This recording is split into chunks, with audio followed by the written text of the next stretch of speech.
বাচ্চাদের যত দুষ্টামো ফাজলামো সব কিন্তু এই খাটের উপর বসেই করে থাকে, আর এতে করে বিছানার চাদরটা অনেক বেশি এলোমেলো হয়ে যায়। আমার ছেলে তো এমনি দুষ্টু, আর আমার ননদের ছেলেটা আরও বেশি দুষ্টু। তো এই দুষ্টু দুইজন মিলে দেখেন আমার বাসার অবস্থা কী করেছে। তো ওরা চলে গেছে প্রায় অনেকক্ষণ, আর এখন সন্ধ্যা হয়ে গেছে। তো আমি ভাবলাম যে এলোমেলো বাসাটা একটু পরিপাটি করে গুছিয়ে নেই। মেহমান চলে যাওয়ার পরে মাত্র 1 ঘন্টা হাতে সময় নিয়ে আমি পুরো বাসাটা একদম পরিষ্কার করে ফেলেছি। আজকের ভিডিওতে আমি সেটাই শেয়ার করব আপনাদের সাথে। আশা করছি শেষ পর্যন্ত আমার সাথে থাকবেন, অনেক বেশি ভালো লাগবে আজকের ভিডিওটা। আসসালামু আলাইকুম সবাইকে, কি খবর আপনাদের? আশা করছি আল্লাহর রহমতে সবাই অনেক বেশি ভালো আছেন এবং সুস্থ আছেন। আমি জানি কারোরই ভালো থাকার কথা নয়, তারপরেও দোয়া করি যেন সবাই অনেক বেশি ভালো থাকে। আমাদের চারিপাশের যে অবস্থা, এই যে বন্যায় মানুষ কত কষ্ট করছে, অনেক বেশি খারাপ লাগছে। আমরা কত ভালো আছি তাই না? আমাদের বাসায় নেটওয়ার্ক আছে, গ্যাস আছে, পানি আছে, 3 বেলা খাবার পাচ্ছি, ঘুমানোর জন্য ভালো জায়গা পাচ্ছি। যখনই ওদের কথা আমার মনে পড়তেছে আর মোবাইলে, ইউটিউবে, ফেসবুকে খবর দেখতেছি, তখন না অনেক বেশি খারাপ লাগছে, কত কষ্ট করতেছে। বেশি করে খারাপ লাগছে বাচ্চাদের জন্য। আর যারা অন্তঃসত্ত্বা মা বোন আছে, কি আর করার, আমাদের মতো মানুষের তো কিছু করার সামর্থ্য নেই। তবুও বলবো, যার যতটুকু সামর্থ্য আছে, যার যার জায়গা থেকে আমরা সাহায্য করার চেষ্টা করব। জানি আমি অনেক বেশি কিছু দিতে পারবো না, তবু আমার যতটুকু সম্ভব, আর আল্লাহ তাআলার কাছে মোনাজাত তো করতে পারবো। 2 হাত তুলে কিন্তু আল্লাহর কাছে মোনাজাত করতেছি, আল্লাহ তুমি এই বিপদের হাত থেকে আমাদের রক্ষা করো, তুমি একমাত্র পারো এই বিপদের হাত থেকে রক্ষা করতে। 2-3 দিন যাবত তো প্রচুর বৃষ্টি ছিল, আজকে সকালে আবার ভালোই রোদ উঠেছিল।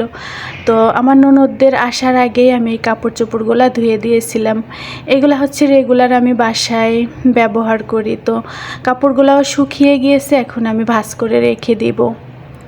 বেলকুনি থেকে কাপড় না আনা পর্যন্ত কিন্তু আমার একটু শান্তি লাগে না। বেলকুনিটা ফাঁকা ফাঁকা থাকলে অনেক বেশি ভালো লাগে। তো কাপড়গুলো গুছিয়ে আমার ড্রয়ারটাও গুছিয়ে নিলাম। অনেক দিন ধরে হচ্ছে যে ড্রয়ারটা গুছাবো করে কিন্তু গুছানো হচ্ছে না, আজকে এই হাতেই গুছিয়ে রাখলাম। আজকের দিনটা ভালোই কাটলো আলহামদুলিল্লাহ। আমার ছেলে তো অনেক বেশি খুশি হয়েছে। বাসায় একা একা থাকে, তো একটা মানুষ আসলে ও অনেক খুশি হয়। আর ও যেহেতু দুষ্টু বাচ্চা, আর সাথে যদি আর একটা দুষ্টু বাচ্চা পায় তাহলে তো কোনো কথাই নেই, বাসাটা একদম মাথায় তুলে।